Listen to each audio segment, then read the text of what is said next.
اب یوسف علیہ السلام کے ان بھائیوں کا واقعہ بیان ہوگا جب وہ یوسف کے دربار میں پہنچے تھے، جب وہ اس وقت مصر کے اقتدار پر فائز تھے۔ وہ بھائی اپنے خیال میں یوسف علیہ السلام کو کنویں میں ڈال کر ہمیشہ کے لیے گمنام کر چکے تھے، لیکن انہیں کیا پتا تھا کہ یوسف علیہ السلام جس کو ہم نے اپنے خیال میں کنویں میں ڈال دیا تھا، وہ کہاں مصر کے تاج و تخت کا جو ہے بادشاہ ہوگا، کہاں وہ اتنے بڑے اقتدار پر رونق افروز ہو سکتا ہے۔ لیکن وہ اللہ جو شاہوں کو گدا اور گداؤں کو شاہی بنا دیتا ہے، امیروں کو غریب، غریبوں کو فقیر بنا دیتا ہے، اس نے یوسف علیہ السلام کو ٹھیک پہلے آزمایا تو کنویں میں ڈال کر آزمایا، پھر اس کے بعد آزمایا تو غلام کی حیثیت سے آزمایا، اور اب اللہ تبارک و تعالیٰ نے مصر کا مختار کل بنا دیا، یعنی بادشاہی بنا دیا۔ تو یہ بھائی یوسف علیہ السلام سے غلہ مانگنے کے لیے جا رہے، یعنی پہلے 7 سال خوشحالی کے تھے تو لوگوں نے خوب غلہ اگایا، اب 7 سال قحط کے آئے اور مصر کا جو علاقہ تھا یہ بھی محفوظ نہیں رہا، اور مصر کے جو علاقے تھے اس قحط سے وہ بھی محفوظ نہیں رہے۔ تو یوسف علیہ السلام جس علاقے میں رہتے تھے اس کا نام تھا کنعان، یہ فلسطین میں ہے۔ تو یعقوب علیہ السلام اور ان کے باقی 11 بھائی ابھی یہیں پر ہیں۔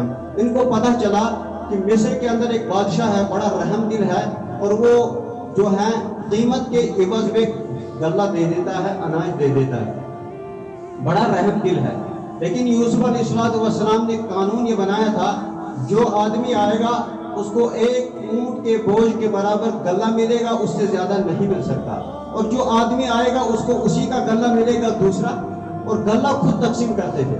ہر بندے کو ملک کا وزیر اعظم خود غلہ تقسیم کر رہا ہے، کارندوں کے ذریعے نہیں، خود تقسیم کر رہا ہے، تاکہ کہیں خیانت، ہمارے یہاں جو ملکی خزانے ہیں تو جب آگے جاتے ہیں جو فنڈز آتی ہے آگے جا کے ان میں پھر خیانت ہوتی ہے کہ وہ خود فرق کر کے اپنے گھر آباد کر لیتے ہیں۔ لیکن یوسف علیہ السلام کو پتا تھا ملک کا نظام خراب ہو چکا ہے، ٹھیک، لہذا ذمہ داری، یہ بھائی آئے، جب یہ دربار میں داخل ہوئے یوسف نے ان کو پہچانا لیکن بھائیوں نے نہیں پہچانا۔ یوسف علیہ السلام کو جب کنویں میں ڈالا گیا تھا عمر تھی 7 سال، اور اب جب مصر کے بادشاہ ہے عمر ہے 47 سال، کتنے سال کا اضافہ ہوا؟ 40 سال کا، کہاں پہچان سکتے؟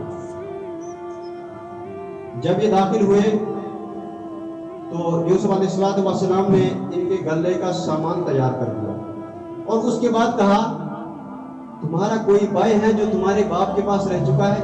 یوسف علیہ السلام کا چھوٹا بھائی تھا، اس کا نام تھا بنیامین، یہ سکھا بھائی تھا اس کا، باقی جو 10 تھے یہ سوتیلے تھے۔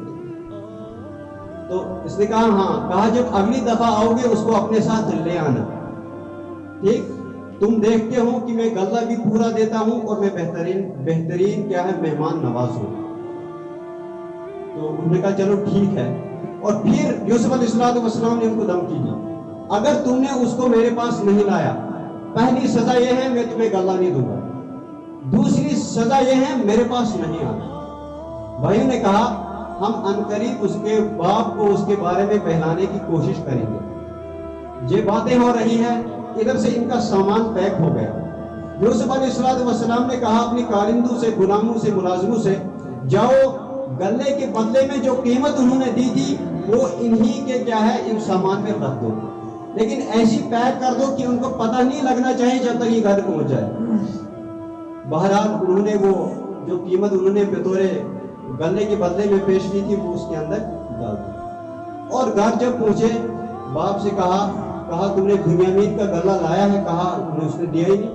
کہا ہمارا فائدہ یہ ہے جو آئے گا اس کو اسی کا غلہ ملے گا، تو بنیامین کا غلہ اس کو خود ہی جانا پڑے گا، تو لہٰذا اگر آپ نے آئندہ ہمیں اس کو اپنے ساتھ نہیں لایا، نہیں بھیجا، تو ہمیں جو ہے مصر کا بادشاہ غلہ نہیں دے گا، اس لیے کہ اس نے کہا کہ تم اس کو اگر ساتھ لاؤ گے میں غلہ دوں گا، نہیں ساتھ لاؤ گے تو میں نہ میرے پاس غلہ ہے نہ میرے قریب تم ہیں۔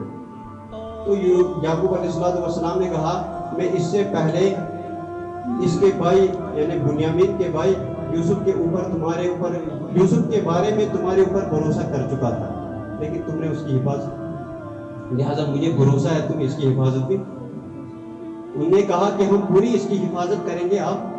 تو پھر یعقوب علیہ السلام نے کہا ایک بات کرو, تم اللہ سے یہ عہد کر لو کہ ہم اس کی ضرور حفاظت کریں گے, اس کو ہم ضرور واپس لے آئیں گے. تو جب انہوں نے عہد دیا, پھر یعقوب علیہ السلام نے کہا ہاں کہ اگر حالات ایسے بن جائے, آپ واقعی بے بس ہو جائیں اس کی حفاظت سے, تو وہ میں نہیں کہتا, تو وہ تو اللہ تک ہے, لیکن آپ کو اپنے حد تک کوشش کرنی ہے اس کو اپنے ساتھ رکھنا ہے. اور پھر یعقوب علیہ السلام نے اب جب ان کو غلہ اور ضرورت غلے کی اور محسوس ہوئی, تو یہ دوبارہ اب آنے لگے. جب دوبارہ آنے لگے تو یعقوب علیہ السلام نے ان کو وصیت کی, کیونکہ خوبصورت حسین نوجوان تھے, ایک پیغمبر کے بیٹے تھے. کہا جب بادشاہ میں کے دربار میں جاؤ گے, ایک ہی دروازے سے داخل نہیں ہونا, شہر کے 11 دروازوں سے اندر داخل ہونا, محل کے 11 دروازوں سے اندر, تاکہ تمہیں کہیں نظر نہ لگ جائے. تو نظر کا لگ جانا کیا ہے. اور پھر یعقوب علیہ السلام نے کہا کہ جب تم جاؤ گے شہر کے الگ الگ دروازوں سے جب داخل ہو جاؤ گے, تو کیونکہ کہیں نظر لگ سکتی ہے, تو نظر کا لگ جانا کیا ہے, حق ہے, لیکن نظر بد سے بچنے کی تدبیر کرنا انسان کے اختیار میں ہے. پھر اس تدبیر کے اندر اثر ڈالنا یہ اللہ تبارک و تعالیٰ کا کام ہے. لیکن یعقوب نے یہ وصیت بھی کی کہ تم اس تدبیر کو بذات خود مؤثر حقیقی نہ سمجھنا کہ یہ تدبیر کریں گے ہم نظر بد سے بچ جائیں گے, بلکہ نہیں, اس نظر بد سے بچنے کی جو تدبیر کرو گے, اس سے آپ تدبیر سے نظر بد سے بچ, اگر اللہ چاہتا تو پھر بھی آپ کو نظر بد لگ جائے. یہ ان کو وصیت تھی. بہرحال یوسف علیہ السلام نے ادھر سے قانون بنایا. اس نے کہا جب یہ آئے وہاں پر, تو اس نے پہلے یہ قانون بنا کے رکھا تھا کہ جب یہ 11 بھائی آئیں گے, ان کو ایک کمرے میں 2 بھائیوں کو میں ٹھہراؤں گا. بھائی کتنے تھے, 11, تو جب 2 5 کمرے میں 10, بنیامین چھوٹا والا اکیلا, تو اس کو اپنے پاس. اور پھر یوسف علیہ السلام نے جب یہ کام بنایا, وہ 10 جو ہے 5 کمروں میں آ گئے, بنیامین جو ہے چھوٹا بھائی وہ اکیلا بچ گیا. تو بس اس کو اپنے ساتھ بٹھایا اور پھر اس سے باتیں کی. کہا میں تیرا بھائی ہوں, یہ تجھے ستاتے ہیں. کہا آپ اس سے تنگ ہوگی, مایوس نہیں ہونا, میں تیرا بھائی ہوں. اور پھر بنیامین کو اتنی محبت ہوگی یوسف علیہ السلام کو, پہچان گئے میرے بھائی ہیں. کہا یوسف مجھے اپنے بھائیوں کے ساتھ واپس نہ بھیجو, مجھے اپنے پاس رکھو, یہ مجھے ستاتے ہیں. کیا مجھے دیکھو اب کیا حسد ہوتا ہے. اب دیکھو حسد کرنے والا کبھی کامیاب, اور جس سے حسد کیا جاتا ہے وہ کامیاب ہوتا ہے. حسد کتنے کیا تھا 10 بھائیوں نے, جس سے یوسف سے کیا تھا, ٹھیک, لیکن یوسف کہاں آج, مصر کا بادشاہ. اور جن بھائیوں نے حسد کیا تھا وہ ٹوکرے لے کر اب کیا ہے, بادشاہ کے دربار میں غلہ مانگنے کے لیے آئے. تو حسد کرنے والا کبھی کامیاب نہیں ہے. بہرحال بنیامین کو اپنے ساتھ بٹھایا, باتیں ہو گئی. بنیامین نے کہا مجھے ان کے ساتھ واپس نہیں بھیجنا.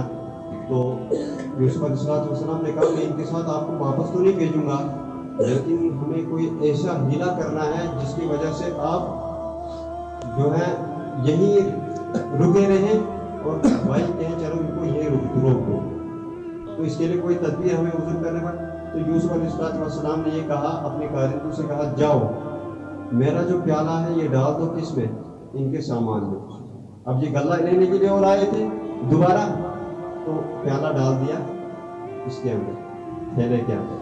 اب جب یہ نکلے تو ایک آواز دینے والے نے آواز دی, ہم بادشاہ کا پیالہ گم ہو گیا ہے, بادشاہ کا پیالہ گم ہو گیا ہے, لہذا جو اس کو لے آئے گا اس کو 1 اونٹ کا بوجھ جو ہے, غلہ جو ہے زیادہ ملے گا, اور اس کے بعد ہم اس کو جو ہے اس کے انعام کی یہ ذمہ داری ہم لیتے ہیں, اس کو ہم انعام سے بھی نوازیں گے. تو جب یوسف علیہ السلام نے خوب تلاشی کی, پہلے 10 بھائیوں کے ان تھیلیوں سے جو ہے تلاشی لی. جب تلاشی لی ان میں, پھر جب بعد میں دیکھا تو بنیامین کے تھیلی میں نکلے. تو انہوں نے کہا اس شخص کی سزا کیا ہے جو چوری کرے. انہوں نے کہا اس کی سزا تو یہ ہے کہ اس کو غلام بنا کے رکھو, اس کو یہی قید کر دو. ان کے چلو ٹھیک ہے, بنیامین نے چوری کی ہے, اس کا مطلب ہمیں اس کو لے جانا ہے اپنے پاس. تو بھائیوں نے اس کی جگہ کہا یار ہم نے اس کو گھر سے لایا تھا, ہمارا باپ بوڑھا ہے, کیا ہے, تو اس کی تسلی کا سبب یہی تھا گھر میں, کیا اس سے اس کو راحت ملتی تھی. اگر پہلے اس کا ایک لڑکا تھا وہ جنگل میں گم ہو گیا, یوسف علیہ السلام, بھائیوں نے کیا کہا, یوسف علیہ السلام ایک اس کا لڑکا تھا وہ جنگل میں کیا ہو گیا, گم ہو گیا, تو اب اس کو بھی آپ اگر لے جاؤ گے تو اس کا ہمارے اوپر جو بھروسہ تھا اور وہ زیادہ ان کے غم میں مزید اضافہ ہوگا. تو یوسف علیہ السلام نے کہا چوری کس نے کی ہے, کہا بنیامین نے.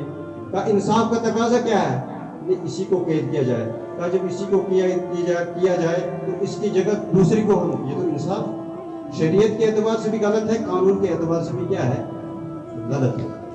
بہرحال یہاں تک یہ واقعہ یوسف علیہ السلام نے ان کو جب یہ واقعہ بتایا, جب بنیامین کو اپنی جگہ پہ رکھا اور وہ بھائی جو ہے وہ چلے گئے.